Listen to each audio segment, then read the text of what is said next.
wabarakatuh. Dalam video ini saya akan menjelaskan sebuah perjalanan penting, yaitu perjalanan ma'rifatullah, mengenal Allah Subhanahu wa Ta'ala dengan sebenar-benarnya. Video singkat ini akan mengajak kita menyusuri 5 pilar utama dalam memahaminya. Mari kita mulai.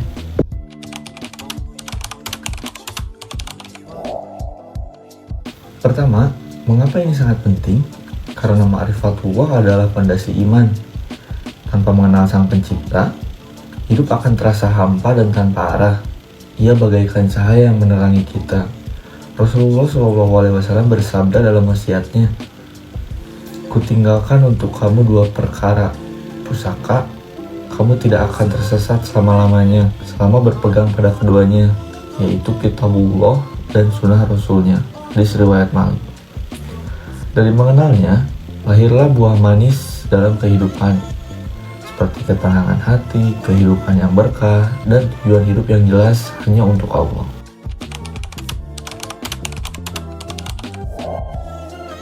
Lalu, bagaimana cara kita menuju ma'rifatullah? Bagaimana kita mengenal Allah? Allah Maha Pengasih, Dia memperkenalkan diri melalui 2 jenis ayat.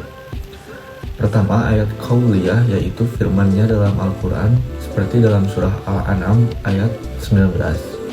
Perhatikan firman-Nya. Qul ayyu syai'in akbaru syahadatan qul lillahu syahidatan baini wa bainakum. Yang artinya, katakanlah siapa yang lebih kuat persaksiannya. Katakanlah, Allah, Dia menjadi saksi antara aku dan kamu. Kemudian, kedua, ada pada ayat kauniyah, yaitu tanda-tanda kekuasaannya di alam semesta. Allah berfirman dalam surah Ali Imran ayat 190, "Inna fi khalaqis samawati wal ardi wakhtilafil laili wan nahari la ayatil lil ulil albab." Yang artinya, sesungguhnya dalam penciptaan langit dan bumi dan silih bergantinya malam dan siang terdapat tanda-tanda bagi orang-orang yang berakal. Inilah rumus utama tafakur. Akal tanpa bimbingan Al-Quran akan tertipu, dan Al-Quran tanpa akal akan lumpuh.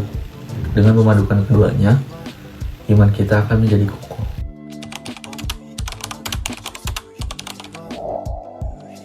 Perjalanan ini ada rintangannya.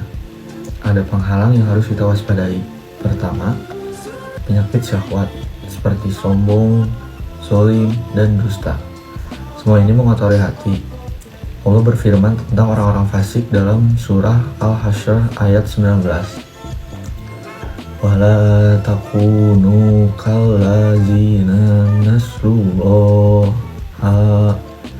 fa'ansahum anfusahum ulaika humul fasiqun." Yang artinya, dan janganlah kamu seperti orang-orang yang lupa kepada Allah, lalu Allah menjadikan mereka lupa kepada diri mereka sendiri. Mereka itulah orang-orang yang fasik. Yang kedua, ada penyakit syubhat seperti kebodohan dan keraguan. Hati yang dipenuhi keraguan akan sulit menerima kebenaran. Solusinya adalah dengan bertaubat dan bersungguh-sungguh untuk penyakit syahwat, dan memperbanyak ilmu untuk penyakit syubhat.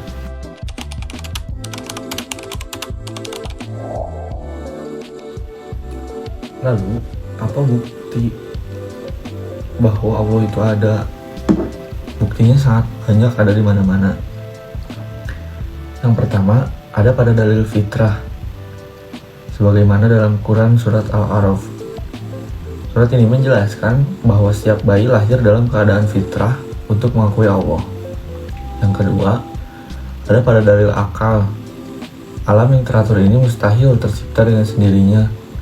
Pasti ada Sang Maha Perancang, yaitu Allah Subhanahu wa Ta'ala. Kemudian yang ketiga, ada dalil sejarah. Kisah-kisah umat terdahulu adalah bukti nyata. Allah berfirman dalam surah Yusuf ayat 11, "Laqad kana fi qasasihim ibtul li ulil albab."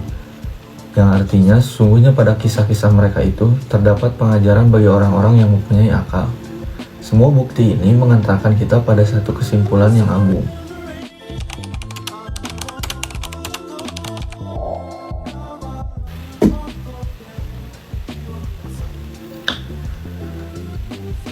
Kesimpulan dari semua pembahasan ini adalah tauhidullah, mengesahkan Allah dalam 3 hal, yaitu yang pertama tauhid rububiyah, hanya Dia pencipta dan pemberi rezeki.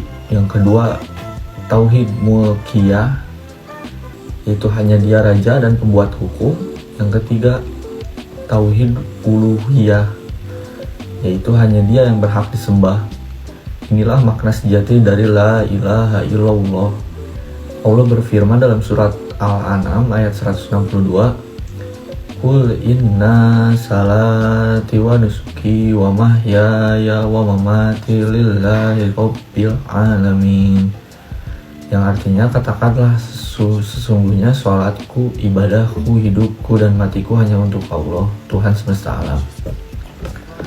Ma'rifatullah yang benar pasti melahirkan ketundukan total dalam ibadah dan ketaatan hanya kepadanya. Demikianlah video singkat dari saya, mulai dari memahami urgensi, metode, penghalang, bukti, hingga puncaknya, yaitu tauhid. Semoga kita termasuk hamba-hambanya yang terus bertambah ma'rifatnya. Mari kita tutup dengan doa akhir majelis. Subhanakallahumma wa bihamdika asyhadu alla ilaha illa anta astaghfiruka wa atubu ilaihi. Wabillahi taufiq wal hidayah. Wassalamualaikum warahmatullahi wabarakatuh.